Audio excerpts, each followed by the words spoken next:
जय हिंद दोस्तों, आप सभी का स्वागत है आपके अपने सैनिक वेलफेयर यूट्यूब चैनल में। दोस्तों, जिसका काफ़ी लंबे समय से इंतजार था, गवर्नमेंट की तरफ से उसकी घोषणा हो चुकी है। यानी कि आपका महंगाई भत्ता जनवरी 2025 से जो मिलने वाला है उसको सरकार की तरफ से अप्रूव्ड कर दिया गया है। ये खबर कहाँ से निकल कर आई है, देखिए दोस्तों आपके सामने।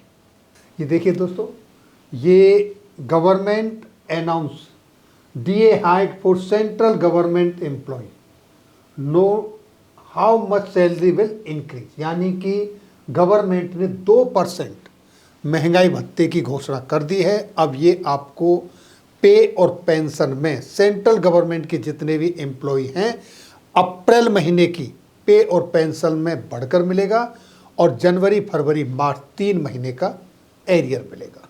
ऐसी खबरें चल रही थी, लेकिन इस बार ये लेट हुआ है और सिर्फ 2% बढ़ा है, जो अब 53% से बढ़कर 55% हो गया है। जो कि आप यहाँ देखेंगे, ये आपका अब तक आपको 53% मिल रहा था और अब ये बढ़कर आपका हो गया 55%।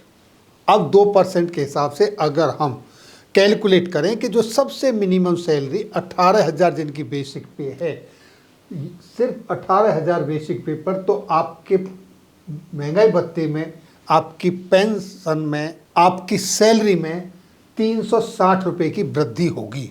और अगर पूरी एक साल का कैलकुलेट करें तो ये 4,320 रुपये बनता है। ये मिनिमम 18,000 सैलरी वालों के लिए है।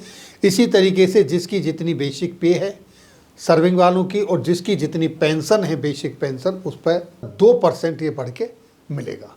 अब ये अलग बात है कि महंगाई कहाँ जा रही है और ये आंकड़े 2% क्यों बढ़ा है। आपका महंगाई भत्ता बनता था 55.99, यानी 0.1% अगर और इंक्रीज रहा होता तो ये 3% की बढ़ोतरी होती।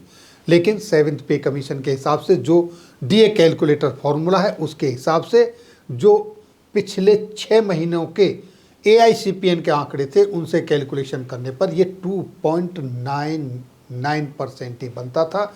और यहाँ पर राउंड ऑफ होता नहीं है महंगाई भत्ते में, इसलिए आपको 2% ही मिला है।